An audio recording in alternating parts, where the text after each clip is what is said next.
Yo, what is good, everyone? Welcome to the Fantasy Football Prodigy channel, where you can become a fantasy football prodigy. My name is Tyler Anderson. I will be your host today. And yes, I do have a cold. I am sick, but you know what else is sick? This episode that we're about to get into, okay? Because today we are talking about week 1 starts of the week. Football is here, and my first start of the week is Isaiah Likely. Kidding, I'm recording this after the Thursday night football home opener, Chiefs-Ravens. Obviously, that game went exactly as we all predicted, right?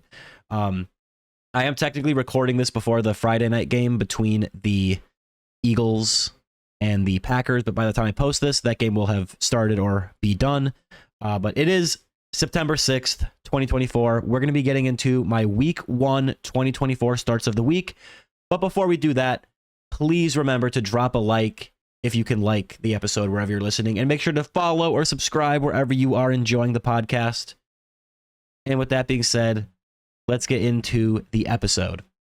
So like I said, starts of the week. Before I actually get into the players, I'm going to quickly highlight what this episode is going to be about.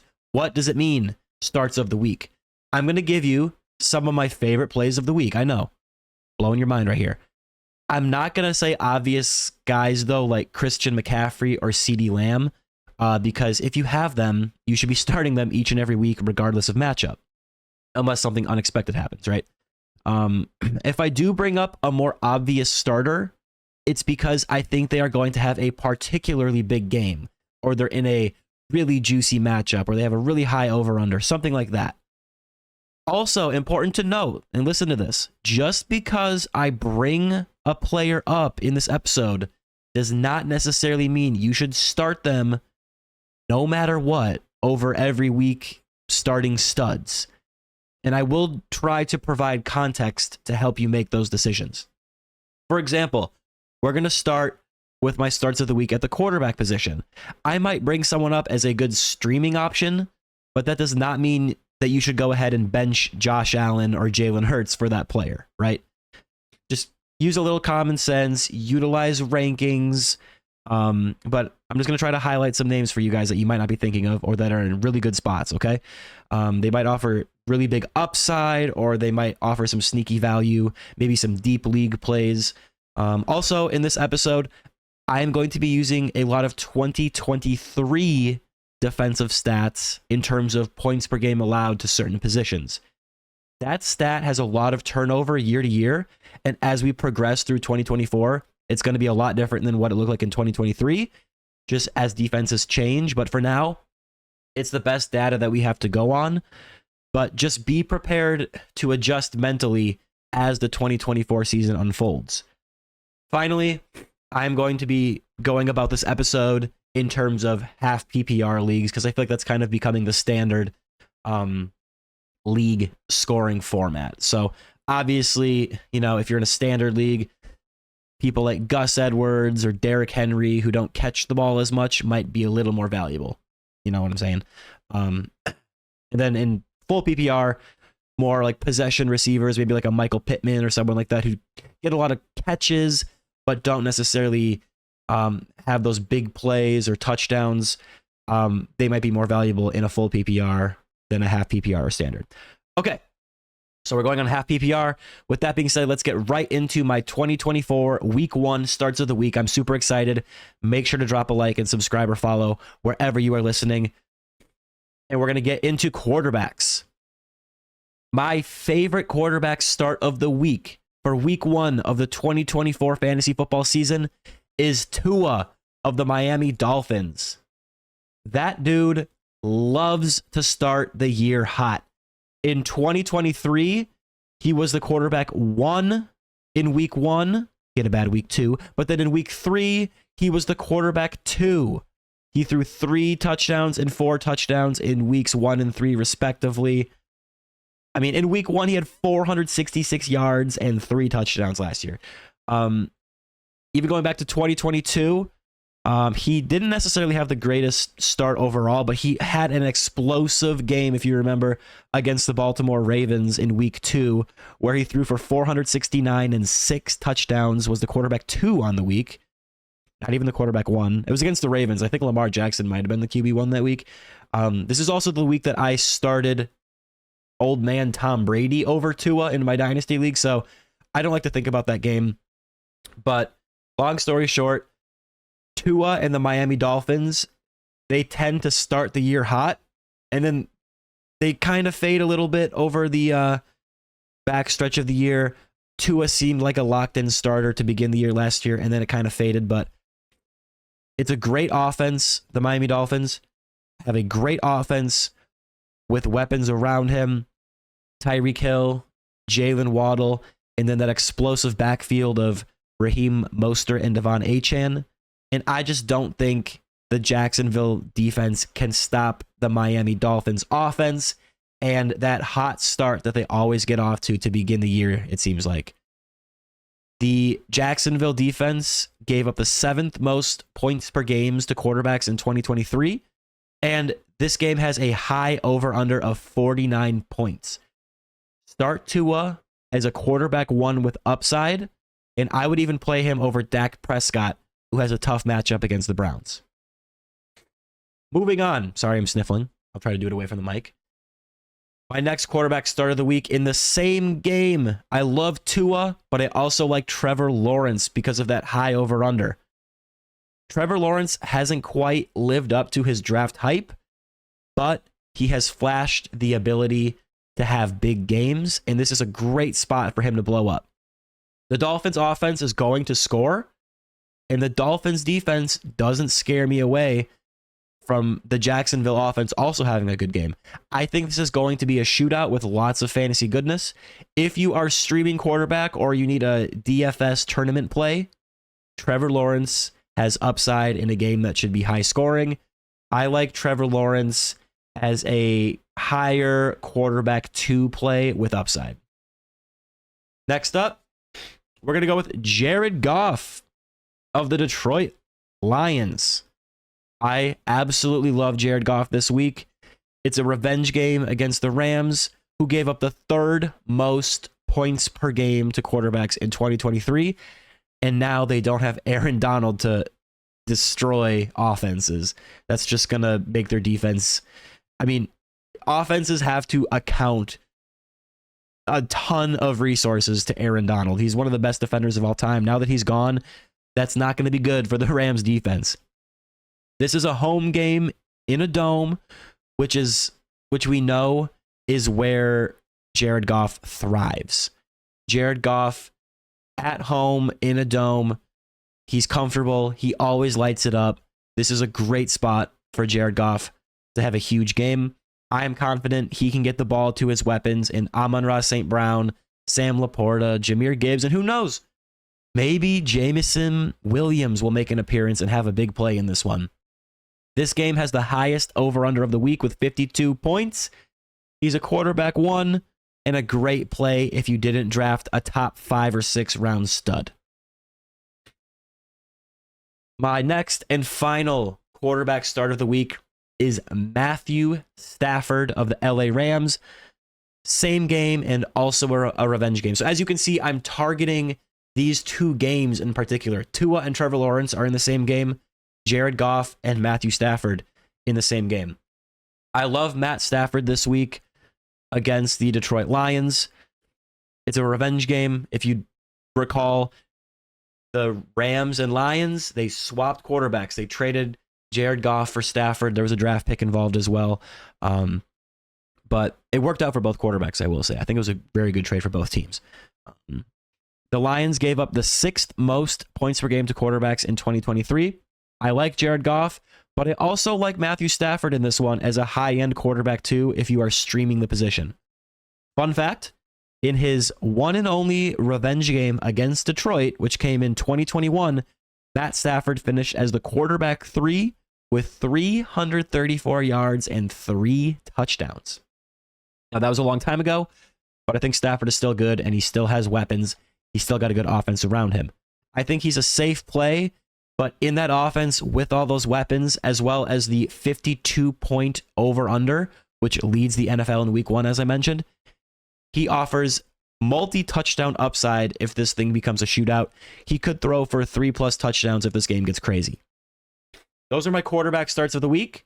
We're going to move on to the running back position. If you wouldn't mind, ladies and gentlemen, make sure to drop a like and subscribe wherever you are listening, or follow, whatever they call it. If you want video for the podcast, this is on YouTube. Look up Fantasy Football Prodigy on YouTube.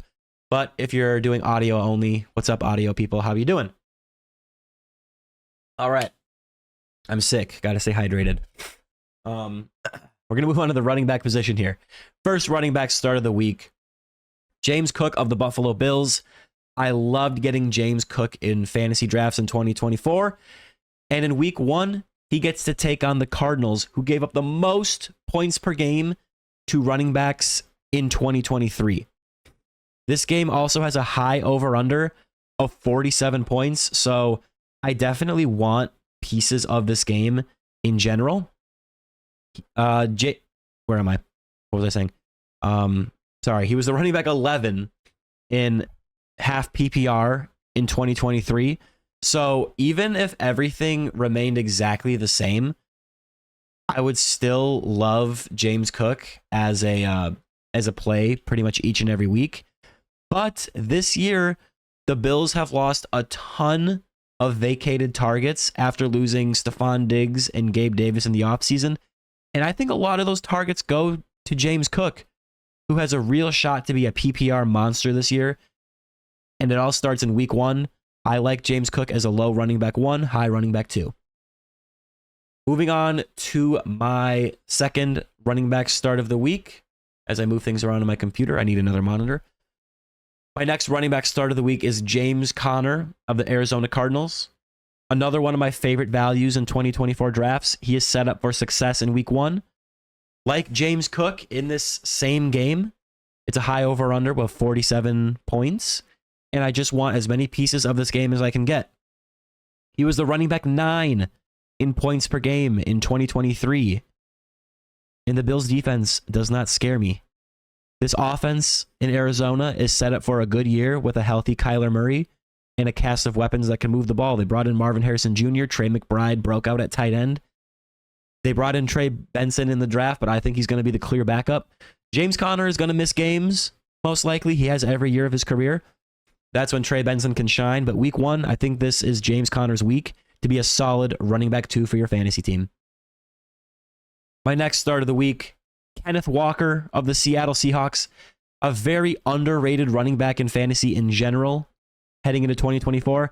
He lost some of his hype when Seattle drafted Zach Charbonnet early in the rookie draft, but he is still the clear lead back. Last year with Charbonnet on the roster, Kenneth Walker was the clear lead runner, the best running back on the field. Sometimes teams just invest draft capital into another running back, and they still just kind of remain the backup if they already have a guy that's good. He was the clear lead back in 2023, and he finished as a solid running back 2, despite dealing with a bunch of injuries last year. If you had him on your team, it seemed like he was always on the injury report dealing with something, but he still was a solid running back 2 play. In week 1, he gets to take on a Denver defense who gave up the second most points per game to running backs in 2023. Now, admittedly, a lot of that production came in that psychotic game against the Miami Dolphins, where the running backs, Devon Achane and Mostert, just absolutely torched them. It was just an insane, complete blowout. That was the game where they scored like 70 points as a team or whatever it was. But still, they can be exploited. And obviously, the matchup wise, it's a little tough because their defense did get better. We just don't know year to year how the defenses are going to look, but I'm just not going to shy away from this matchup. I don't look at the Denver Broncos heading into week 1 of 2024 and think, oh, wow, I can't start Kenneth Walker. That's a staunch defense. You know what I mean? So I think the matchup is there. And what's nice about Kenneth Walker is he has that rare ability to rip off a long touchdown at any point in any game. And you don't want to leave that on your bench if you can help it. If you're deciding between a guy like him and like Najee Harris, you want to go with Kenneth Walker because okay, Najee Harris is probably a safe bet to get like 60 yards, but he's not ripping off a big chunk touchdown. Whereas Kenneth Walker, if you leave him on the bench, you might miss out on a 70-yard touchdown run. So you don't want to do that unless you are absolutely stacked at running back. Kenneth Walker is someone that should be in your lineup. I like him as a low running back 1, high running back 2 with that vintage Kenneth Walker upside in week 1. I have 2 more running back starts of the week for you guys. I don't necessarily have an exact number of each position I want to do. Maybe I should. But I was just kind of going through and highlighting people that I liked as I was preparing for the show. And I just wanted to make sure I touched on everyone that I think you needed to hear, because I care about you guys and I want you to become fantasy football prodigies, and you will. Just keep listening, okay? We're not even to the wide receivers yet. Running back. Next running back start of the week is a duo. I actually just mentioned them when I was talking about Kenneth Walker. Great transition. That is Raheem Mostert and Devon Achane. This game has a 49-point over-under against the Jacksonville Jaguars. Miami Dolphins against Jacksonville. I talked about this over-under high-scoring affair when I talked about Tua and Trevor Lawrence. Achane is an auto start just with his upside and where you drafted him in the 2024 draft season. He's a guy that you should put in your lineup each and every week, just because he has week winning potential that we saw in 2023. But I did just want to throw him out there as a guy like, hey man, he was unbelievable when he was on the field in 2023. So when he's healthy, and he has dealt with injuries, but when he's healthy, you play him, especially in a game like this that projects to be high scoring. The main reason I want to bring up this backfield, though, is I also wanted to highlight Raheem Mostert, who I absolutely adored during draft season. Loved getting him in the middle rounds of drafts. Insane running back value. If you went running back heavy early in your draft, you might not have a spot for Raheem Mostert to start, and that's fine. But in this matchup, I love him as a running back 2, and I like his odds to score a touchdown. He scored 21 touchdowns last year, and he finished as the running back 2 overall in all of fantasy. Out of every running back, he was the second highest scoring running back out of every single running back in the entire NFL. Okay? I think McCaffrey was 1, then it was Mostert. Okay, people forget that. I do not expect a repeat of that. I don't think he's scoring 20 plus touchdowns. I wouldn't project anyone to score 20 plus touchdowns. But I just want pieces of this game, and Mostert is a solid running back 2 with upside in this one. The actual matchup against Jacksonville, it's not necessarily the juiciest matchup in terms of running back points per game. And I was reading something about how their defense does pretty good against the Miami Dolphins rushing offensive scheme or whatever. But I just think with the points that are going to be flowing in this game, it doesn't really matter. I think offense trumps everything, and Mostert is a really, really solid running back 2 play and a good bet to get in the end zone. The touchdowns will come. It's just a matter of who scores. Moving on to my final running back start of the week, I'm going to go with Aaron Jones of the Minnesota Vikings. Listen, I am a huge Vikings fan. I am not optimistic about the season. We've lost too much. Kirk Cousins he gave us hope. We had some hope with JJ McCarthy. He's out for the year. Sam Darnold, I just don't think he's the answer. And even if he becomes Geno Smith, like he turned his career around, what does that mean for us? You know what I mean? Like our division is just stacked. And like, listen, I'll be rooting. I'm a diehard Vikings fan, but I think this is a good year to learn. Just learn, enjoy the game for the game. You know what I'm saying, fellow Vikings fans? But back to Aaron Jones. He showed at the end of last season, once he finally got healthy, that he still got a little something left in the tank. You know what I'm saying? I think the Vikings can be competitive in this game against the New York Giants. The same New York Giants that gave up the 8th most points per game to running backs in 2023. in this, I don't think this game is going to get out of hand. I don't think the Giants are good enough to blow us out, to blow the Vikings out, which will allow Aaron Jones to get the opportunities that he needs to exploit that defense that gave it up to running backs in 2023. Again, this is an example of I'm bringing someone up. That doesn't make him a must start, but I do like Aaron Jones as a running back too. In the right game script and when he's healthy and on the field, I think Jones offers value this year. I wasn't a big fan of him in draft season. I didn't draft him anywhere, but I do think he will have his games, and I think this is one of them. And maybe you can trade high off of that, because I don't know how many good games there's going to be. And as he gets older and he's already been injury prone, might be someone you want to ship off if he blows up in week 1. Anyways, those are the running backs. You thought we were done? Wrong. We're moving on to wide receiver. I got 3 wide receiver starts of the week for you. And ladies and gentlemen, before we get into it, please make sure to drop a like and subscribe or follow wherever you are listening. Do you want to be a fantasy football prodigy or not? That's what I thought. Hit the button. Let's get into it. Jalen Waddle is my first wide receiver start of the week. Jalen Waddle of the Miami Dolphins. I love his quarterback, Tua, in this game.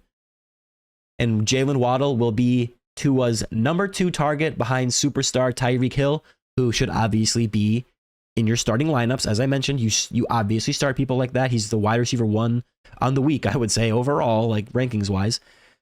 2023 was not great for Jalen Waddle, but he is super talented, and when he's healthy, he can win people weeks. I think we see a ton of points in this game, and Jalen Waddle is a great high-end wide receiver 2 with upside.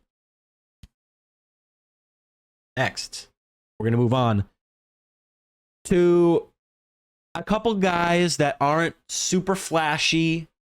They're not people that I necessarily would want to be like, hey, these are guys I'm relying on. But I think in terms of this video, these are guys who can offer value in week 1 and potentially beyond that if things go the right way and if you are weaker at the wide receiver position. My first wide receiver start of the week is Terry McLaurin of the Washington Commanders. Terry McLaurin is a great wide receiver, but he has always been hampered by abysmal quarterback play. If rookie Jaden Daniels can come in and just be a serviceable passer, that was hard to say. If rookie Jaden Daniels can come in and just be a serviceable passer, I said it wrong again. Serviceable. If rookie Jaden Daniels can come in and just be a serviceable passer, I think Terry McLaurin could have a great year. We nailed it that time. I actually think I messed it up again, but I'm sick. Give me a break. In week 1, he takes on the Tampa Bay Buccaneers, who gave up the 8th most points per game to wide receivers in 2023. The team just shipped off wide receiver Jahan Dotson, so there really is no competition for targets on this team. If you are in need of a wide receiver start in week 1, I like Scary Terry as a solid wide receiver 3 play in week 1 against the Tampa Bay Buccaneers. My third and final start of the week, Chris Godwin of the Tampa Bay Buccaneers. In that same game against the Washington Commanders, I like Chris Godwin. Mike Evans stole the show in 2023, and I like him as a start this week as well. I like him more than Chris Godwin. I like him more than Terry McLaurin. You should be starting Mike Evans. But I think Chris Godwin has a chance to bounce back this year in 2024. Coming off of an injury in 2023, it was a bad start to the year for Godwin. But he actually finished the season pretty strong, and he flashed some of that old vintage Chris Godwin that we all know and love over the last quarter or so of the season. I'm calling my shot that Chris Godwin has a better 2024 than 2023, and it starts in week 1 against the Washington Commanders, who gave up the 2nd most points to wide receivers in 2023. Start Chris Godwin as a safe wide receiver 3. I think he'll PPR his way to a good week. We're going to move on to the tight end position. We're going to start with Evan Ingram of the Jacksonville Jaguars. Evan Ingram of the Jacksonville Jags was the tight end 2 overall in 2023. Is that right? I'm going to fact check that. That's right, isn't it? Hold on. Let me just do some fact checking here because certainly Evan Ingram, not old boring Evan Ingram, he couldn't have possibly been the tight end 2 overall. Could he have? Okay, well, now I'm getting mixed. Hold on. Okay, well, now I actually am I did just fact check, and it says he wasn't number 2. Okay. Weeks 1 through 18, he was the tight end 2. So if you include week 18, okay. So that's the stat that I remember hearing. Okay, that makes sense. So anyways, now that we've verified my own information that I'm trying to present to you, let's start from the top. Evan Ingram, tight end of the Jacksonville Jags. I love him in week 1 as a start of the week. He was the tight end 2 overall in 2023 from weeks 1 to 18 over the course of the entire season. This game against the Miami Dolphins has a 49-point over-under, and he should be heavily targeted in what could potentially be a high-scoring shootout. At the very least, he is a safe PPR play, but if the touchdowns come this year, Evan Ingram might be a league winner. With Mark Andrews and Travis Kelce already having bust performances during that season opener, Evan Ingram has a great chance to finish as a top 5 tight end this week, or even top 3 at the position, just because you don't have to do a lot usually to be in the upper echelon of tight end. So Evan Ingram, start him with confidence. I mean, I think he's, if you look at tight end rankings, in terms of consensus, he was ranked as the tight end 6 behind Laporta, Kelce, McBride, Andrews, and Kincaid, ahead of Kittle and Pitts. I think that is just right. But I think he's going to outscore what Kelce and Andrews did, on that season opener. Obviously, he probably won't outscore Isaiah Likely, but still, I mean, I think Evan Ingram is, unless you have Trey McBride or Sam Laporta or this next guy that we're going to talk about, you should be starting Evan Ingram. And that next guy is Dalton Kincaid, tight end of the Buffalo Bills. He is a great start in week 1 against the Arizona Cardinals. I think I like him slightly more than Evan Ingram, but it's really close. They're like neck and neck for me. Dalton Kincaid is not often mentioned with those top guys like Travis Kelce, Mark Andrews, Sam Laporta, or Trey McBride, but maybe he should be. It was overshadowed by Sam Laporta's unbelievable rookie season, but Kincaid also had a fantastic rookie year as well. He has the draft capital. He showed he can play, and the Buffalo Bills have 317 vacated targets heading into 2024. That's the second most in the NFL. They lost Stephon Diggs. They lost Gabe Davis. I would not be surprised if Dalton Kincaid is the number 1 target on this Bills offense. I love Kincaid as a top 5 play in what should be a high-scoring game, and I think he's going to have a great year overall, even after this week 1 matchup. My final start of the week. This is an ugly one. All right, starts of the week, they're not always going to be flashy. I can't just tell you to start Tyreek Hill every week, all right? We're going to do a deep dumpster dive here. We're going to get gross. My last tight end start of the week. You ready for it? Noah Fant of the Seattle Seahawks. Listen to me right now. This is a deep streamer in a DFS dart throw only. Okay? Noah Fant takes on the Denver Broncos, who gave up the most points per game to tight ends in 2023. That's a staple of the Vance Joseph defense, okay? Noah Fant was in a tight end committee last season, a gross one at that, but for 2024, he should be the primary lead tight end. You probably have a better option, but if you're just in like a super deep league, or if you're in like a guillotine league, or like a 2 tight end league, or some league that just forces you to start gross players, or if you're playing a DFS tournament and you want someone who can really differentiate that lineup, you can put in like a really, I don't know how much he costs, I'm sure he's cheap on DFS, throw him in at like the bare minimum or close to it, he catches a touchdown, all of a sudden that gives you value in the rest of your lineup to really like place high in those tournaments. So if you're in one of those situations, he could be interesting. If not, stop listening to what I said about Noah Fant and just pretend the episode ended after Dalton Kincaid. But before you do leave, and that is the end of my list of starts of the week, please, please, please make sure to drop a like and subscribe or follow wherever you are listening. I'm going to be doing these episodes each and every week of the 2024 season. I don't know what other content I'm going to be doing, but starts of the week is something that I've always done ever since I've done fantasy football stuff. We'll probably talk about some trade high, some like buy low, sell high type candidates as the season goes along. I really like talking about that. And just leave a review or comment if you're on YouTube, like anything else you want us to talk about here, and we can explore talking about more. But ladies and gentlemen, that's it. Football is here. That was my first start of the week episode of the season. I'm so hyped to be back. Let's go Vikings. Good luck to your fantasy football teams. And thank you so much for listening until the end. My goal here on the channel is for everyone who listens to the episodes, for each and every one of you to become a fantasy football prodigy. And that's what we're going to do here. Take care, stay safe, stay hydrated, and I will see you in the next one. Peace out, everybody.